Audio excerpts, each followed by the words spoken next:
Drama serial फासले की अगली किस्त में हम देखेंगे कि सिकंदर साहब अपने भतीजे यानी आदिल से कहते हैं कि जावियार को समझाओ कि ऑफिस फिर से ज्वाइन करे। ऑफिस में काफी बातें हो रही हैं, इसलिए उसका फिर से ऑफिस ज्वाइन करना बहुत ज्यादा जरूरी है।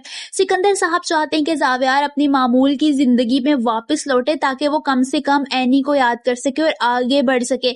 मगर जावियार है कि उसने अपने आप को कमरे में बंद कर लिया होता है, वो हर रोज एनी को ही याद कर रहा होता है। अपने चचा की बात सुनते हुए आदिल जावियार से बात करने का फैसला करता है और उसके पास जाता है और उसे समझाते हुए कहता है कि जावियार, ये सब कुछ तुम क्यों कर रहे हो? ये सब कुछ तुम खुद को अजियत देने के लिए कर रहे हो या फिर चाचू को? मगर जावियार आगे से कुछ भी नहीं कहता क्योंकि वो भी अपनी हालत नहीं समझ पा रहा होता। इस वक्त वो कहीं भी नहीं जाना चाहता क्योंकि उसे एनी की बहुत ज्यादा याद आ रही होती है।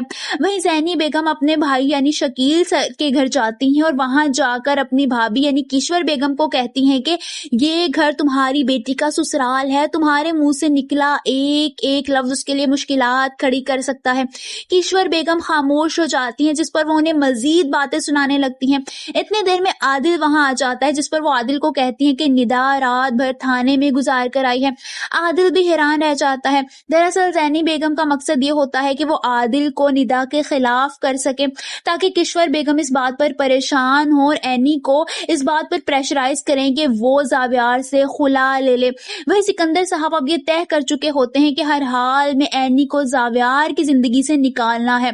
वो अपना फैसला लेते हुए कहते हैं कि देखते हैं ये कब तक चलता है, जल्द ही इसका मैं कोई तोड़ निकालूंगा और जल्द अज जल्द मैं जावियार की दूसरी शादी करवाने की कोशिश करूंगा। वो ये सब कुछ कहकर अपने बात पर कायम रहते हैं क्योंकि उन्हें जल्द अज जल्द जावियार की दूसरी शादी करवानी होती है और वो उसकी दूसरी शादी करवाने का सोच रहे होते हैं। आप सबको क्या लगता है कि सिकंदर साहब अपने इरादों में कामयाब हो सकेंगे और क्या एनी जावियार से खुला ले लेगी? कमेंट्स में अपनी राय का इजहार जरूर कीजिए।